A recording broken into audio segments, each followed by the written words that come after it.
Olá, meus amigos, muito bom dia.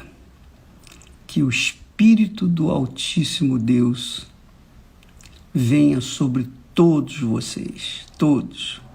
Com licença. Que Ele venha iluminar o entendimento de vocês, porque esse é o grande problema das pessoas. Elas não entendem a palavra de Deus e por causa disso elas saem por aí falando e acreditando em historinhas de Luluzinha e Bolinha.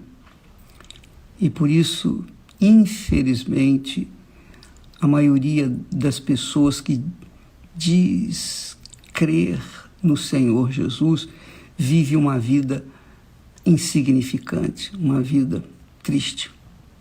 É desastroso, é muito desastroso, porque o Senhor Jesus deu a vida dele por mim. Ele deu a vida dele por mim com dor, com muito sofrimento. Foi o homem mais sofrido na face da terra. Ele pagou o preço pela minha vida. Então, o mínimo que eu posso fazer para tê-lo como meu Senhor e Salvador e receber o seu Espírito é entregar a minha vida por completa nas mãos dele. Quer dizer, é o sacrifício dele por mim, casado com o sacrifício meu por ele. E só quando há esse sacrifício da nossa parte é que o Espírito Santo vem.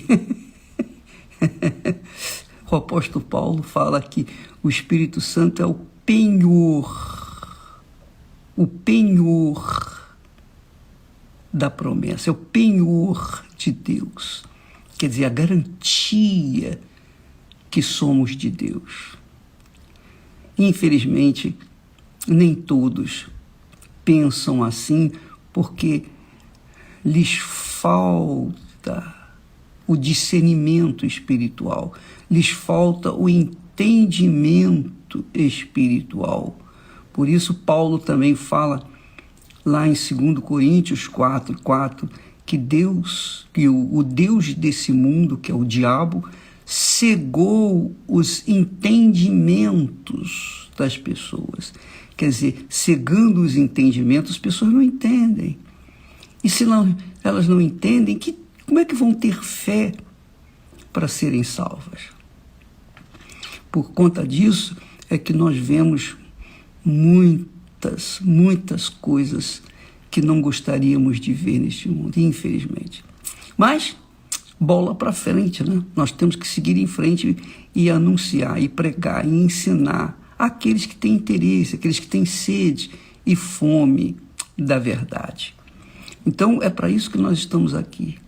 É para essa gente que quer, que não entende, mas quer, bispo, eu queria saber, eu queria aprender, eu tenho fome e sede de justiça, eu tenho fome e sede de conhecer esse Deus que o Senhor fala.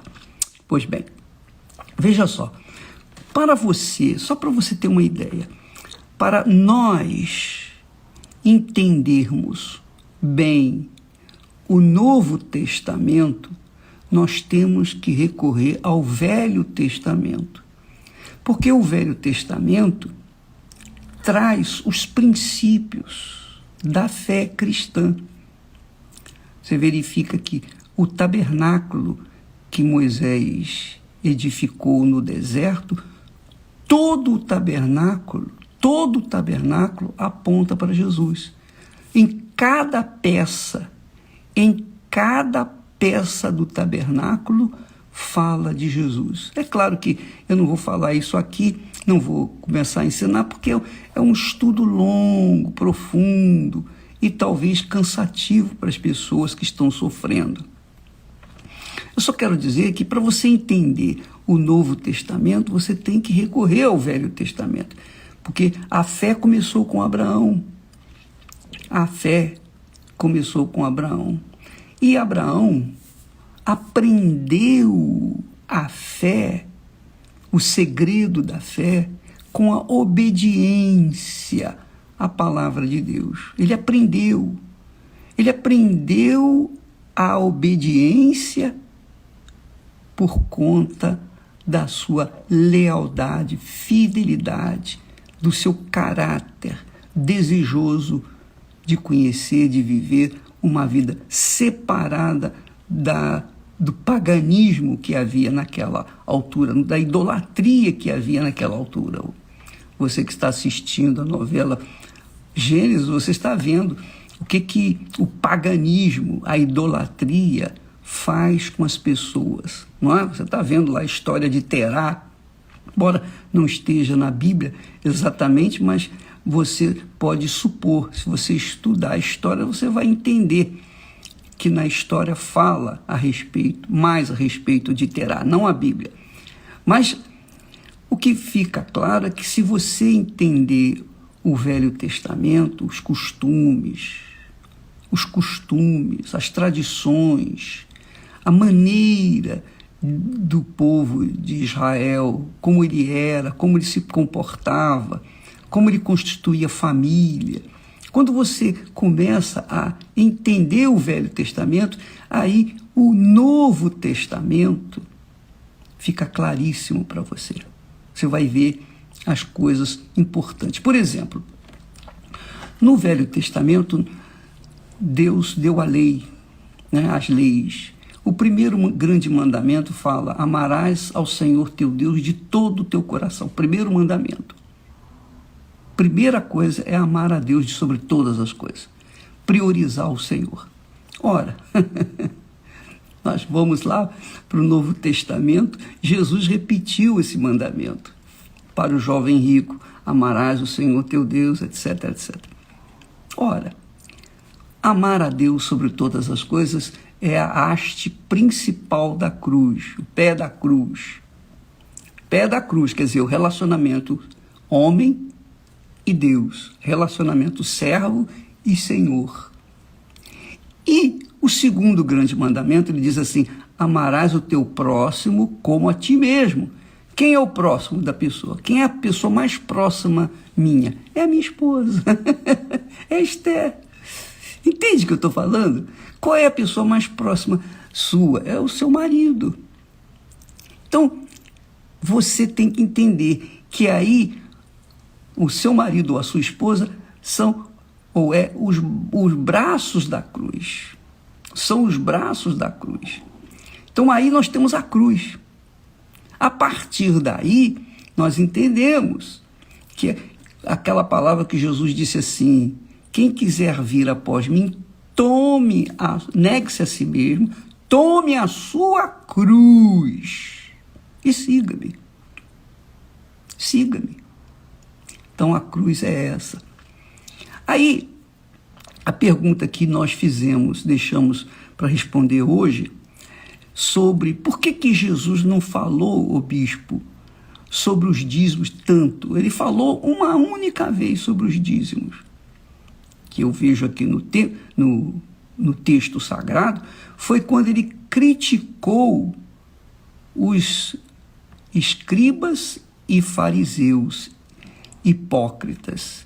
Ele criticou aqueles religiosos. Os escribas eram os que copiavam a Bíblia. Eles tinham uma responsabilidade imensa de copiar a Bíblia com a precisão do que ela era, para não deixar faltar nenhuma vírgula, nada, zero. Eles tinham que ser muito criteriosos no que diz respeito ao seu trabalho de copiar a Bíblia, porque não havia a Bíblia escrita como hoje, impressa. Antigamente não havia Bíblia impressa, então era copiada, cada palavra, cada letra.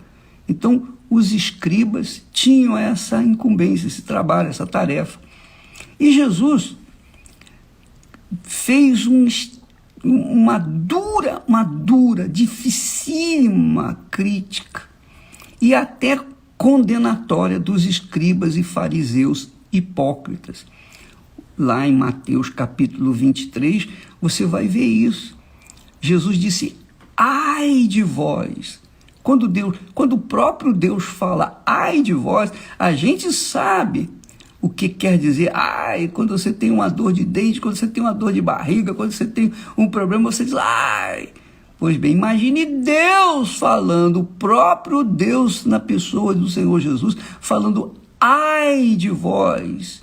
Quer dizer, uma forma condenatória. Ele disse antes, eu não vim para condenar, mas aqui, com respeito aos escribas e fariseus, hipócritas, fingidos, enganadores, eram as pessoas indigestas que Jesus chamava de hipócritas, e nós chamamos de indigestas, mas são hipócritas, que conhecem a palavra, mas não a praticam.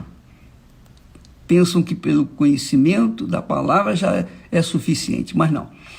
Jesus chamou-os de hipócritas, condenou mesmo. Ai de vós, escribas e fariseus hipócritas, pois que dizimais,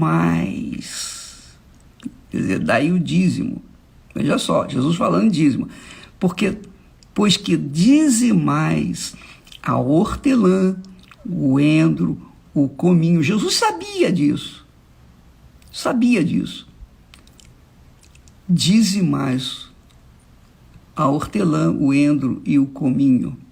Jesus sabia que o povo dele era dizimista.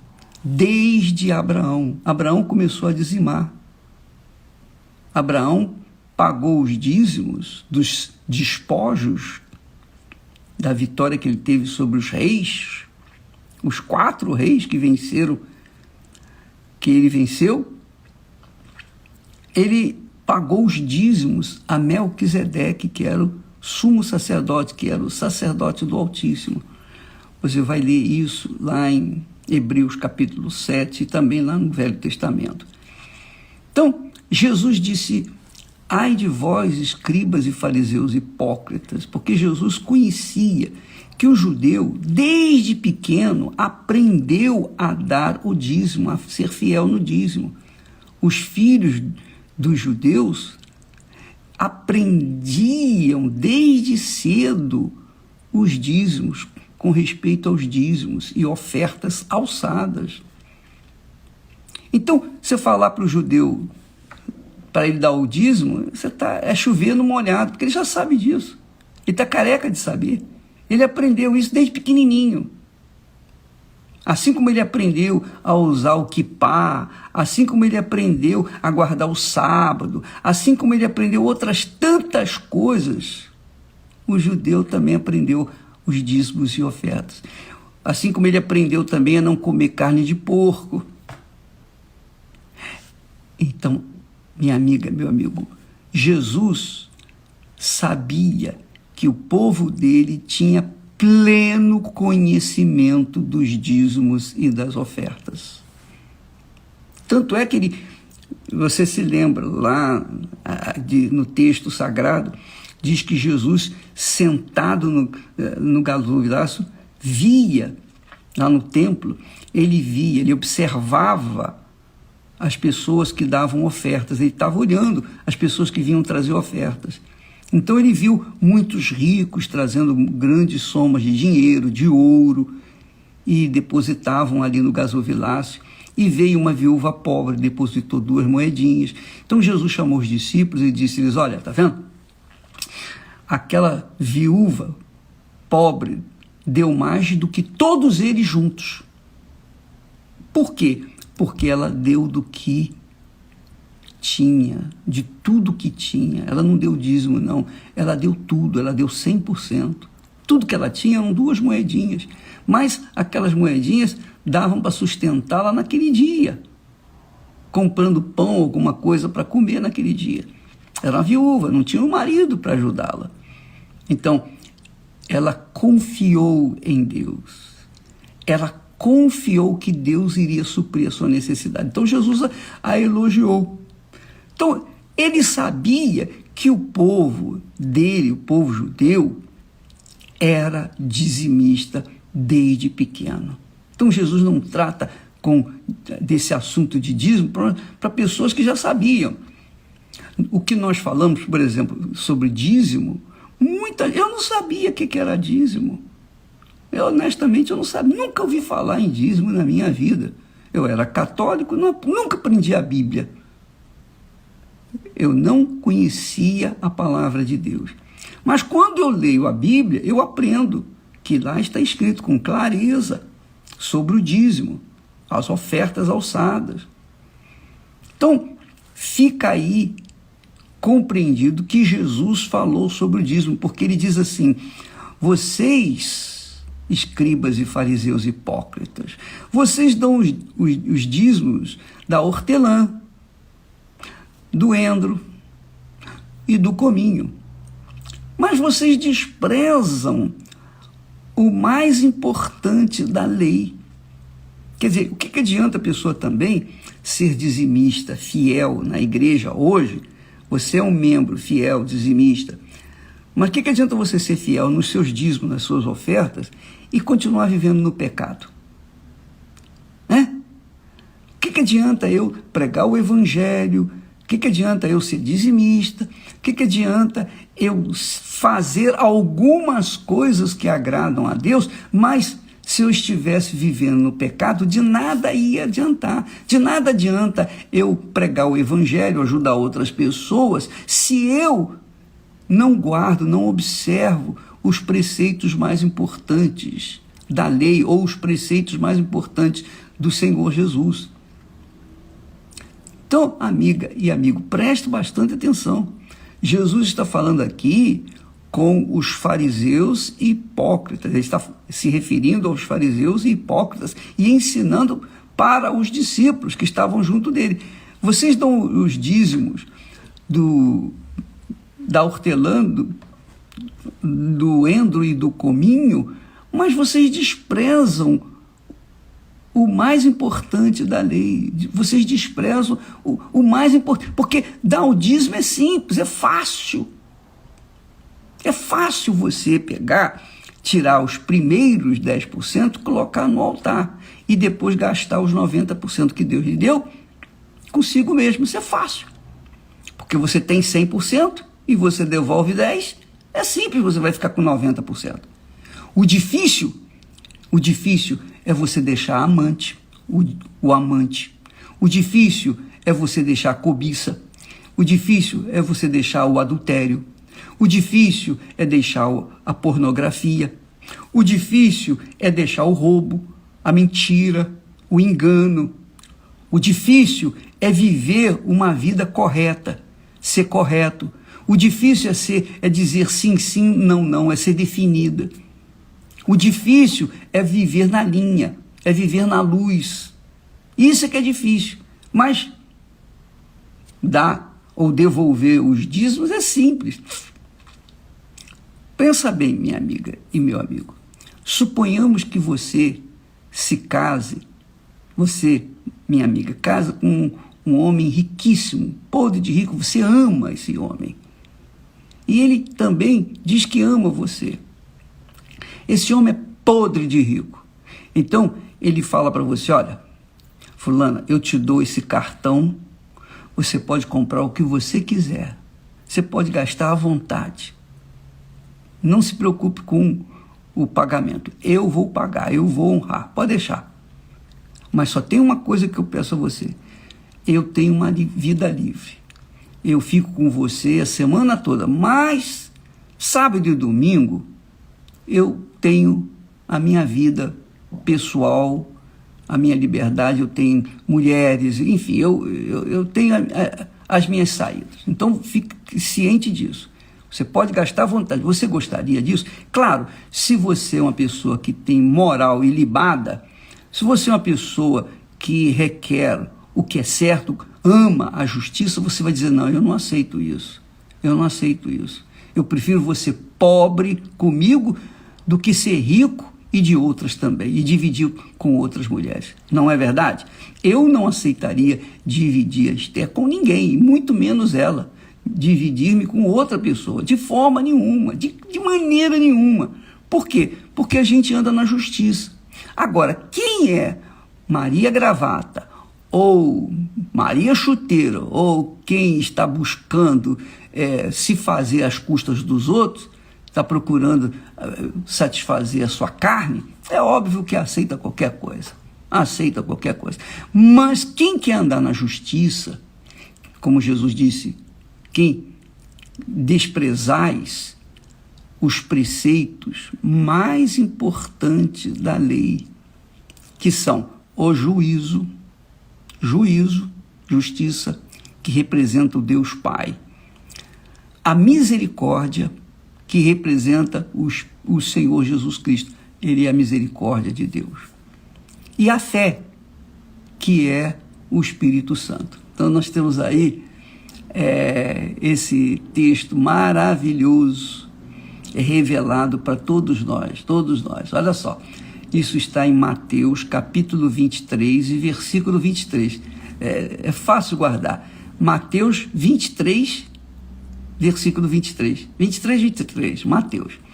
Então Jesus disse, vou repetir: ai de vós, escribas e fariseus hipócritas, porque dais o dízimo da hortelã, do endro, do cominho, e desprezais, quer dizer, abandonais os preceitos mais importantes da lei, que são o juízo, a justiça, a misericórdia e a fé. Juízo é o Pai, representa o Deus Pai, que é a justiça. Misericórdia é o Deus Filho, que morreu para nos salvar. E a fé, o Espírito Santo, que é o Espírito da fé. E ele diz então, olha só o que Jesus conclui dizendo: porém,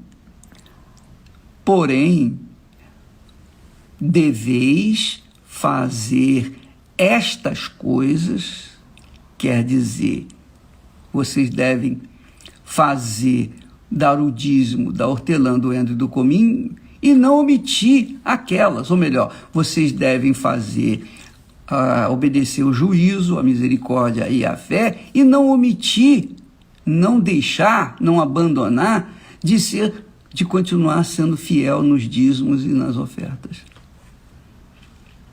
Entendeu, minha amiga? Então, Jesus falou pouco sobre isso, sobre esse assunto, inclusive falou com fariseus, com pessoas hipócritas, que elas eram hipócritas, mas eram fiéis dizimistas. Pelo menos na hortelã, no endro e no cominho. Essas coisas eles eram fiéis, eu não sei do resto. Mas fica aí a resposta para aqueles crentes velhos, aqueles profetas velhos, que por serem usura, por não quererem abrir mão das primícias para Deus, eles têm aquela conotação, aquela maneira de pensar: eu vivo pela graça, como se a graça tolerasse o roubo nos dízimos e nas ofertas. Eu vivo sob a graça, como se a graça tolerasse o pecado do adultério, o pecado da pornografia, o pecado da prostituição, enfim, todos os demais pecados.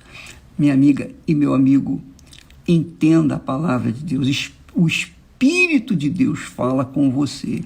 E, por favor, não me considerar, o bispo está falando muito sobre dízimo.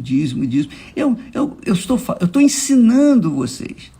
Eu poderia aqui fazer desse programa que nós temos há anos, diariamente, fazer apelos para você. Você poderia me ajudar a construir a igreja, a pagar agora a nossa TV Templo. Eu não peço oferta aqui, eu não estou pedindo oferta, eu não estou pedindo dízimo, não estou pedindo nada. Eu não estou pedindo nada, eu só estou dando. Porque o segredo de quem ama a Deus é dar. Quanto mais eu dou, mais eu recebo. Mais eu dou, mais eu recebo. E eu sei, inclusive, que tem muitas pessoas, líderes, inclusive, que usam assistir a essa programação, esse Instagram, esse meu live, para depois ir pregar nas suas igrejas e trabalhar lá nas suas igrejas. Não tem problema não, que Deus abençoe todos vocês. Eu quero que o evangelho seja divulgado para todas as pessoas.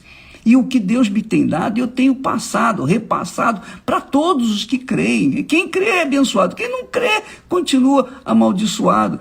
É como Jesus já disse, quem crê será salvo. Quem crê e for batizado será salvo. Quem não crê já está condenado. Assim também é com respeito aos dízimos e ofertas alçadas. Quem crê dá com alegria, com satisfação, com prazer. Quem não crê não dá e também não recebe. Essa é a realidade. Então você vê aí muito crente falido. Você vê aí muito crente caído, prostrado, desanimado, abandonando até a fé por causa de não ver as grandezas de Deus em suas vidas. Mas não vê porque também não faz a parte deles, não creem de verdade. Acreditam, mas não creem. Essa é a realidade. Então, minha amiga e meu amigo, Deus é grande. Ele é o dono de tudo que existe nos céus e na terra. Ele sempre foi dono de tudo. Ele que criou tudo, ele é dono de tudo. Tudo. Tudo fica por aí. Tudo fica por aí. Então, a pessoa pode ser podre de rico. Pode ser a pessoa mais rica desse mundo. Um dia vai deixar tudo por aí e não vai levar nada. E se for salvo, vai para Deus. Se não for, o que é mais provável, vai para o inferno e não tem como salvá-la depois de estar morta. Então, você tem que ter essa consciência de que, porque Deus é dono de tudo, e se eu sou servo dele, então eu, considerando que ele é dono de tudo que eu tenho, de tudo que eu sou, de tudo que eu pretendo ter ou ser, se ele é o dono, então para mim é um prazer imenso devolver a ele as primeiras ou os primeiros frutos da minha colheita, os primeiros 10%, considerando-o como Senhor da minha vida. Olha, o Senhor me deu 10, está aqui o meu primeiro 1. O Senhor me deu 1000, estão aqui os meus primeiros 100. É assim que funciona. Eu reconheço que Ele é dono de tudo. Eu reconheço que Ele é o meu Senhor, que Ele é o meu Criador. Então, os dízimos significam ou exprimem que a pessoa é fiel a Deus de verdade. Ela assumiu a sua fé, o dizimista. Não adianta a pessoa ser dizimista e viver no pecado. Essa é a realidade. A pessoa pode até ser dizimista e continuar vivendo no pecado, pensando que o dízimo vai comprar o céu para ela. Não, não vai, não. Se a pessoa é fiel nos seus dízimos e nas suas ofertas, eu tenho certeza que o Espírito Santo, o Espírito da fé, vai orientá-la, vai ensiná-la, vai dizer, você é fiel nisso, mas é infiel naquilo. Foi o que nós falamos anteontem sobre o primeiro amor. Jesus disse, olha, vocês têm obras, para a igreja de Éfeso, vocês têm obras, vocês são perseverantes, pacientes, etc. Mas tenho, porém, contra ti que abandonaste o primeiro amor. Então, abandonar o primeiro amor é abandonar, quer dizer, é considerar Deus apenas como o Senhor, mas não servi-lo com a sua própria vida. Essa é a realidade. Considerar, o que adianta eu considerar Esté minha esposa, mas por fora eu dou umas voltinhas por aí? Não dá. Então, minha amiga, meu amigo, é sim, sim, não, não. Essa é a fé que nós aprendemos. Na Igreja Universal, nós ensinamos uma fé inteligente, a fé com obediência. Abraão foi o homem de fé com inteligência. Ele aprendeu a fé pelo sacrifício diário, constante. Ele aprendeu a dar. Ele não tinha dificuldade, me parece, né, que ele não tinha dificuldade em sacrificar, porque o que ele tinha recebido de Deus, a palavra honrada de Deus, ele sabia que ia se cumprir. Essa é a realidade. Abraão parece que não tinha dificuldade para sacrificar, porque ele conhecia bem a fé. Mas, com certeza, ele gemeu, ele urrou para honrar a fé, a sua fé no Deus vivo. Então, amiga, fica aí o conselho, a palavra, você tire as suas próprias conclusões, confira o que eu falo, confira, vá na Bíblia, procure ler se os textos confirmam o que eu estou falando, e se não, você deixa para lá. Mas se confirmarem o que eu estou falando, os textos sagrados, então vá em frente, obedeça, e você vai ver os frutos da fé na sua vida, tá bom? Deus abençoe vocês todos, em nome e para a glória do Senhor Jesus. Amém. E graças a Deus. Até amanhã, em nome do Senhor Jesus. Amém.